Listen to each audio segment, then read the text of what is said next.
Day 818 of the Ukrainian War Map, also known as the Russo-Ukrainian War. Juzzie here, and today is another update as I take a simplified and down-to-earth approach to some of the most important happenings on the ground in Ukraine. So starting off, we'll take a look at those Russian losses, as currently Russia sits on more than 496,000 military personnel losses, representing an additional 1,300 in the past day. Then as for hardware losses, 6 tanks, 22 APVs, 41 artillery, plus 1 air defense system. And in the spirit of Russian hardware losses, here's some before and after satellite imagery of Russian stockpiles we came across recently. With most of what remains, for example, these trucks and a much smaller assortment of armoured personnel carriers and towed artillery pieces in the middle, plenty of which there that is probably junk, or at least more than a chance of falling into disrepair.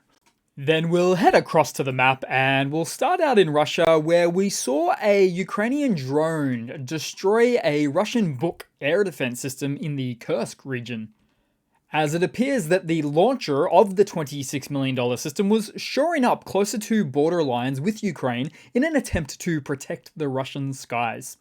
Then briefly move in next door to Belgorod, where 24 hours ago a warehouse with fuel was on fire and suspected to also have been as a result of Ukrainian UAV involvement. Then we'll head across to the Ukrainian map, and for a change we'll start out in the Sumy Oblast, where Russia maintains some troop presence along this region's border, with the AFU not discounting the possibility of an incursion into the region, just like neighbouring Kharkiv, with Ukrainian State Border Guard spokesperson Andriy Demchenko stating that Russia has certain units in the area and an offensive can never be ruled out.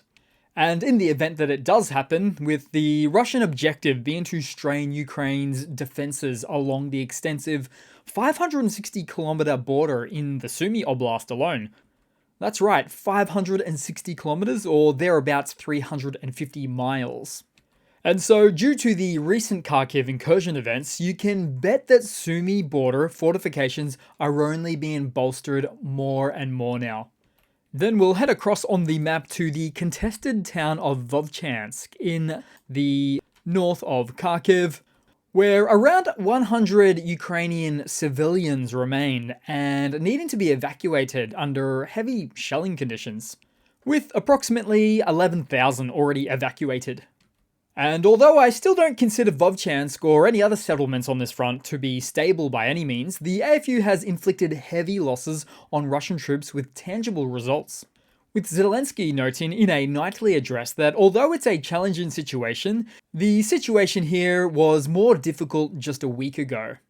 And from it all, the Russian War Gonzo Telegram channel now acknowledges the potential for a Ukrainian counteroffensive in the region. So the Russian channel also acknowledged that while some success was made into Vovchansk, it becomes more difficult for the Russian forces to advance further every day, due to the intensified Ukrainian artillery and FPV drone activity. The channel writer also said, quote, "Plus, we must admit honestly, the enemy managed to quickly saturate the Kharkiv front not only with FPV drones, but also with reserves and artillery units hastily transferred here." And they even went on to state that what started out as a fairly even-handed parity between both sides on the metrics of drones, artillery, and manpower, that it has now become obvious to everyone on the Russian side that the AFU has the numerical superiority on this front. So it's a rare inside look that we sometimes see into the Russian conditions on the ground as they're happening. Then moving further down on the map for a quick update on the Osharatina front, which was previously a location that Russia put a rush on to take advantage of Ukraine's former ammunition scarcity. But now with the location being quite stabilized for some time, with Russia seemingly working a lot harder now to hold on to these previous captures. Then taking a look around on the map, and so here we go. Somewhere in the east, we saw the destruction of a Russian BMP-2 in the Donetsk region, so an infantry fighting vehicle. Then we also saw a combination of examples from the Ukrainian military from the 92nd Separate Assault Brigade performing attacks with FPV drones, including the loss of a Brem recovery vehicle, a number of trucks, logistics, and armoured vehicles.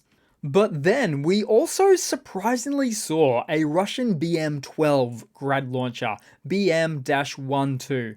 Not to be confused with the BM-21s or the BM-27s. So contrastingly, the BM-21s and 27s were instead produced in the 1960s and 70s, whereas these BM-12s, which pack much less firepower, just 12 launch tubes as opposed to 40, saw production in the 1950s and ended production in the early 1960s. Information, all of which directly points to these grad launchers being of Soviet vintage, and clearly being drawn from old Soviet stockpiles. Not by choice, but rather by necessity. And then also somewhere in the east, and on the topic of MLRS or grad launchers, multiple launch rocket systems, we saw another recent example of a HIMARS on one such target, for which destruction of such launchers is called a quote-unquote fat target by Ukrainian servicemen because it is a crucial part of the Russian ammunition delivery profile.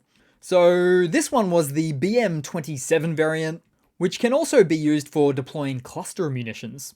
So in a way, fat targets they are indeed. Then also, somewhere in the east, no shortage of turtle tank sheds getting destroyed. With this latest example of a turtle tank likely hit by some ATGM fire or an RPG-7, more than likely. Then moving quite west, as we saw something a little bit different in the Kinburn Spit of the Kherson region, as a Ukrainian surface naval drone fired unguided rockets at the positions of the armed forces of Russia. The innovation never really ceases. Then we head way north on the map, where we don't normally go to, as Russia has unilaterally just decided to alter the maritime border with Lithuania and Finland in the Baltic Sea, according to a decree on the Russian government's website. The move, which has of course not been internationally recognised, aims to appropriate inland seawaters in the eastern Gulf of Finland, but also extending their self-proclaimed governance near the Russian exclave of Kaliningrad, which borders Poland and Lithuania. Now, the decree, prepared by the Russian Ministry of Defense, seeks to change geographic coordinates measuring the width of Russian territorial sea and areas near the coastline and islands. Also to that, Russia claims the previous coordinates based on 20th century research is outdated and does not accurately determine the external border of its internal sea waters. Just zero respect for the international rule of law. And you'd be easily forgiven for inadvertently drawing parallels between these events and that of China's 9-dash line in Southeast Asia, which pulls up very close in proximity with 5 other nations. Sure, seems reasonable. Then headed across to some news for today, as Germany, starting off, they plan to increase their military aid to Ukraine by an additional 3.8 billion euros this year, as stated by a Reuters report yesterday, citing an undisclosed source. The news follows a report by Bild, stating that Defense Minister Boris Pistorius requested the extra funds with the support of Finance Minister Christian Lindner, pending final approval from Parliament in June. Now, Germany, initially criticised for its slow military aid delivery, has become the second largest provider after the US in support of Ukraine now. Then in some more hardware-related news, the Dutch Defense Ministry announced on May 21st that 10 Ukrainian soldiers successfully completed training for F-16 aircraft maintenance in the Netherlands, with the country so far pledging to deliver 24 of its US-made 4th-generation jets to Ukraine to strengthen its air force. The Netherlands plans to begin delivering their F-16s to Ukraine in autumn, with Denmark, Norway, and Belgium also committing to provide dozens of jets. Then headed across to some Russian hardware news updates, as Russian Z bloggers are boasting about the Russian army receiving a vintage vehicle from 1958, a Gaz-69 vehicle, which they have nicknamed Grandpa Gazik. So the bloggers, part of a rifle brigade which is guarding the Russian Kursk region, also joked that they hope that no museum was harmed in the process of acquiring the vehicle. So, as you can see, the blogger's tone belies the fact that the Russian military is resorting to using outdated equipment, highlighting shortcomings in their modern vehicle supply chain and the overall state of their military resources. Then in some more news, Russian media reports reveal that Ivan Popov, a former commander of the Russian army, has been arrested on charges of fraud exceeding 100 million rubles. Now, for some added context, Popov previously led the Russian army in the Zaporizhia direction, but was removed from his position as commander in the summer of 2023. So prior to his removal, he had strongly criticized the Russian leadership and said the war was being waged in a failing manner. So what does the Kremlin do when they're getting bad feedback about their war in Ukraine? Well, with numerous examples of jailed individuals or suspicious deaths occurring even, the Kremlin seems to want to do anything but listen to these individuals, and instead create examples out of them. Which is, once again, part of the underpinnings of the systemic failings of the Kremlin and the MOD that just creates an environment of making active commanders in the field choose to instead falsify these rosy reports up the chain of command. What a rort of a system. Then in some more news, Germany has shifted its stance and is now willing to back a US plan that would use future revenue from immobilized Russian assets to support a $50 billion aid package for Ukraine. The proposal, to be discussed at the upcoming G7 finance ministers meeting in Italy, involves borrowing against future profits from the frozen assets and transferring the funds to Kyiv through a G7 loan. And in terms of timeframes, well, this could enable the dispersal of funds as early as this summer. Now, while initially skeptical, many G7 members have now rallied behind the plan, with formerly reluctant leaders viewing it now as a way to secure long-term financing for Ukraine. And with 270 billion euros of frozen Russian assets in Europe, it seems like something almost everybody can get on board with. And as for this story, Germany's support is seen as a crucial factor in securing sufficient backing for the plan. And ultimately, Germany's support is seen as crucial in securing sufficient backing for a plan of this caliber. Then headed across to a quick oddity of a Russian military mobilization blunder segment, because though there is not many people within Russia benefiting from the war in Ukraine, there is one such segment of the Russian population that I see from time to time arguably making bank. With this first example of a wife that has already lost 2 husbands in the war, reportedly. And of course, you may remember my previous mention of Angela, 26 years old, found on a Russian Tinder app, looking for a young man for a serious relationship, aka marriage, and already has a car from her previous marriage. There was also another one somewhere explicitly looking for a young Russian man that was subject to an upcoming military call-up, wanted for marriage.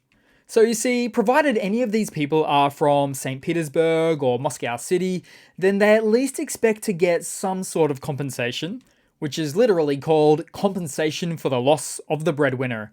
Not a very catchy title, but nonetheless a very catchy concept for some. Then headed across to the funny segment to round it all off for today, guys.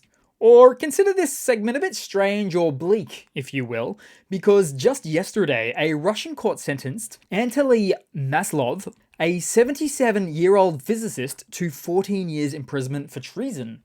And so this is part of a larger trend of investigations into scientists working on Russia's hypersonic missile programs. These missiles, including the Kinzhal and the Zircon, are called superweapons by the Kremlin, but have not performed well against Western air defenses in Ukraine, especially against the Patriot systems. So the public sentencing of individuals like these within Russia does not fly well with the Kremlin's propaganda about said superweapons. So why did this happen? Well, is it because most of Russia's hypersonic missiles don't actually reach hypersonic speeds? Or is it because they're mostly built directly off old ballistic missile platforms to save on costs and misappropriate military R&D funding? Or is it because they often lack precision, including some serious design faults, leading to many of these fired-off weapons from Russian airspace crashing and burning and never actually leaving Russia? Well, whatever it is, I'm glad to see that the old Soviet blame game is still going strong after all these years. Not that it ever stopped. So thanks again for watching, guys. I really do appreciate you watching, your comments, your likes, and support, because it all keeps this channel going more than you'll ever know. So thanks again, and I do hope to see all of you guys there in the next one. Cheers.